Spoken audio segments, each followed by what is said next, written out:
Here we go with Heat 2 of the Tournament of Shame. I am the red team, and the blue team is none other than Cash Cab, a.k.a. I'm Northernlion. Hello. Hey, how'd your first match go? Oh, geez. It went good. The game has begun. they dropped an AI in my position. Yeah, first game was good. Nick, he's a competitor. He hadn't played much 1v1, so he spent a little bit of time getting acclimated to 1v1 strategy, the differences between that and, like, team play. But, yeah, it went well. How about you? It was good. We went a best of 3, so it was a little intense. But you know what I love about you, Ryan? What? Even in, like, victory, you're always, like, a consummate politician. You're like, try to be gracious. You are everything. Like, I try to catch you in situations in which you'll just be like, oh, God. What was that? Well, that was just a goal. You played very well on the defense there. Get out of here. Got some extra save points. I think it was a valiant effort. The mayor of Vancouver, ladies and gentlemen. All right, here we go. So I'm going to go out on a limb and say it's like you and Mathis are the best. Is that fair to say? Well, you're putting me on the spot here. I think, we've got a lot of great competitors. Come on! On any given day, anyone can win. In all honesty, it's probably Bear and myself. But I did see that Bear he 2-0'd Mathis, but the last game was 5-4, and that surprises me. Bear, I think, might be the most skilled in the entire tournament. So we'll see. We saw in the goofball tournament that people can come from sort of nowhere and just like learn something over the first qualifying matches and then actually put up a good fight. So we'll see. How much 1v1 have you played? Oh God. I've probably got the most experience in 1v1 out of anybody in the tournament. I think I've probably played like maybe 15, 20 hours of that alone. Of just 1v1? Oh yeah. My God! What is that? What is that? That's just flying meta, man. That's Spider-Man strats. So what you're saying is I shouldn't feel terribly bad about myself for being down 3-0 right now. I don't think you should feel bad about yourself at all, man. I think you're a good guy.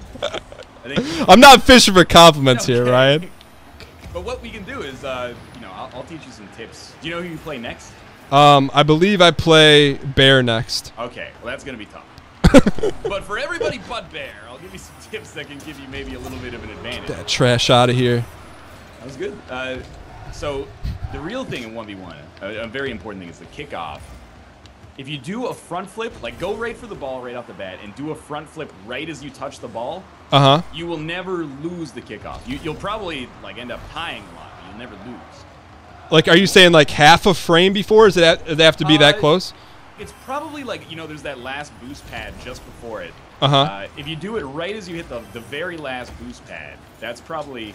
Oh, no. Get in there! That's a nice shot. Nice. That's probably where you want to time it in order to make it work. And then it just makes your car bigger so that the shot will not go over top of you. I got it. I'm laughing at you taking off midair. Like you were close to hitting that. Like that wasn't just guessing or like mashing buttons. No, it was a suboptimal attempt, I would say.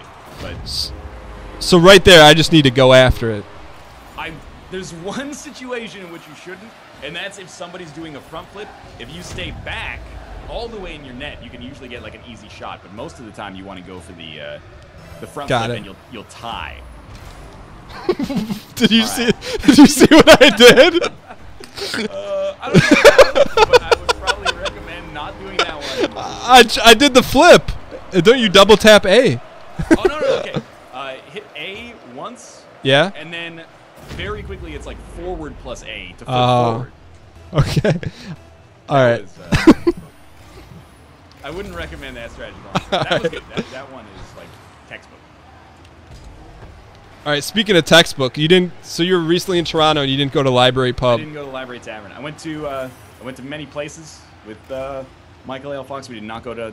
I don't even think it's called Library Tavern. He told me it was called Museum Tavern. Yeah, I don't know why I call it Library Tavern, but that's what they were saying too. They're like, we don't know why he calls it Library Tavern. But it's honestly, this is not a paid endorsement, but it's one of the top 3 burgers I've had in life, and I'm kind of surprised, being from Ontario, you've never heard of it. I'm very surprised that's not a paid endorsement from a single, owner-operated restaurant in a city you don't live in. Are you sure that they didn't pay you to talk up their burger? No, yeah, I mean, it's not really famous, but Toronto's got a great food scene, so I'm not surprised. I had some delicious food while I was there. See, I was watching you right there. I was seeing how you were going to handle it. I thought you were going to do some, like, flying side flip. But when it's bouncing, like, mid-air in front of a goal and you're, like, lateral to it, what are you supposed to do? All right, so you're, like, it's bouncing and you're sideways. Try to, like, get up next to it is one thing you can do. If you can't change your position, you can just get up next to it and then do, like, a side flip and try to give it, like, a little momentum. Oh, my. Sometimes there's nothing you can really do. Like, you just got to try to put it on net. Sometimes if I don't have a good shot, in 1v1, I'll just abandon it and, like, go get boost and then try to come back and get ball control later. Because the problem with 1v1 is that if you miss a shot, it oftentimes just, like, gives the opponent a really good chance to score. So, got it. I understand. I don't know if that's, like, objectively the right strategy. No, I mean, now that you say that, it makes sense because, like, I'd have a near, like, scoring opportunity shot against Rob, and I'd whiff, and then it'd be an almost automatic goal the other way, you know? Yeah, exactly. So you gotta be pretty confident. I can't believe that one went in, but you gotta be pretty confident on the shot, which is why, I don't know, I kind of think you take, like, the good opportunities and leave the other ones. But if you can get, like an obvious goal is the best. Second best is, like, a clear shot from, like, halfway across the field, because oftentimes someone will be out of position defensively. Oh, that was actually pretty good. So, like, that was a high-quality scoring opportunity right there. Could have been, yeah. It depends on how you handle it. Like, the wall is, like, your best friend in 1v1. You want to, like, bounce it off the wall, because the wall, it gives you the perfect pass every time, you know? Yeah, You tell the wall where to put the ball. It's like you're passing it to yourself. So, like, if you're on a breakaway and you're not, like, centered up, what's your play? You ride it, you shoot it up against the right wall, and then sit patiently in front of the... The way I see it, there's two ways you handle it. So, like, you're taking it across midfield. You can smash it into the left or right wall, and then it'll get a bounce. Oh, I thought that would work. You'll get a bounce that'll, like, put it in front of the net, and then you can have a chance to just pot it in. Or you can try to kick it, like, into the curve on the wall, and then it'll kind of, like, swallow the ball and spit it up in front of the net. And, like, the idea is, like, around midfield, you hit it into the wall, and then you get yourself into position for where the ball's going to come out, I guess. Got it. Instead of, like, sticking with the ball the whole way, you just say, okay, I hit it here, it's going to come out here, and that's where we're going to try to get the goal. All right. I'm just replaying that one when I jumped clearly over the ball. I've never seen that one before. It was novel. It may work in the future. All right. So that's my practice round. Let's switch up teams. I'll go blue here. You went orange, right? Yeah. Okay, cool. I just hit auto, but I got lucky. All right. It's a new ball game. It is indeed. Anything can happen, you know. Oh, I thought that was going in. Well, this is supposed to be the like counter to front flip. Is if you just sit in your net, you get like a clear shot. But I didn't have enough juice on it to take it to the net. So were you planning on me doing the front flip meta right there? Yes. Dastardly. It makes me sound like a piece of shit, but I said the same thing to Nick. It does work, by the way. Front flip meta does work. There's just one counter to it that also has a good chance of working. I taught Nick the front flip meta, and then like twice I just sat in net while he did it and scored on him. All's fair in the tournament of shame, man. Yeah, but don't you feel a little dastardly about that though? Like no, because it taught him a lesson. Oh, I feel like if I can jump out at least to a 1-1, 2-1 lead, I think I'll win. You just killed the clock. Yeah. Oh God. I don't know what happened there. I did like a side flip. All right. Oh my. That's bad luck. See, why don't you just say that's bad play? Because there's no joy in punching down. You know, you gotta. That's true. You can to yourself. You can be like, oh, I suck. I'm a piece of garbage. But to do it to other people makes you kind of an asshole. But in my head, of course, I'm thinking, oh wow, Dan really fudged that one up. Except you didn't say fudge. Except I didn't say fudge, exactly. Do you have a Canadian flag on your? I used to. Now I'm the cash cap though. Cash cap uses $. What is this? I was just seeing what you're gonna do. Punch, counter punch. Yeah, we've got the American flag. Punch, counter punch. Did you guys go to the aquarium? No, because I go to aquariums actually like a surprising amount, but It's not like it's something I do every week, but Vancouver has a really good aquarium, and we went to the aquarium in London when we were there like 6 weeks ago. So I was like, I don't need to go to the Toronto aquarium again. So what you're saying is you have a lifetime pass to the Vancouver aquarium and you go every day? I'm not even messing with you. I bet that you could get that for like $10,000. 10,000? It's like $40 to get in. Maybe like a couple thousand. 10,000 might be a little out of control.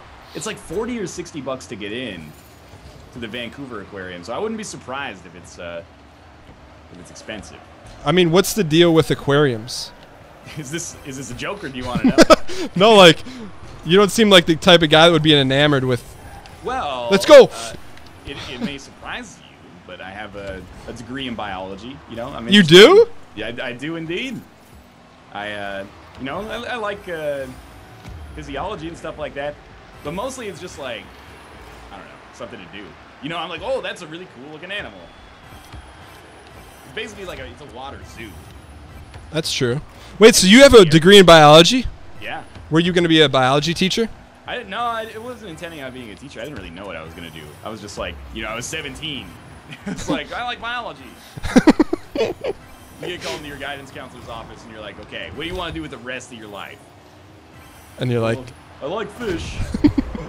Wait, were you going to go the marine biologist track, and then you didn't? I was actually in like more of a track that was like evolutionary biology, so like genetics, I guess.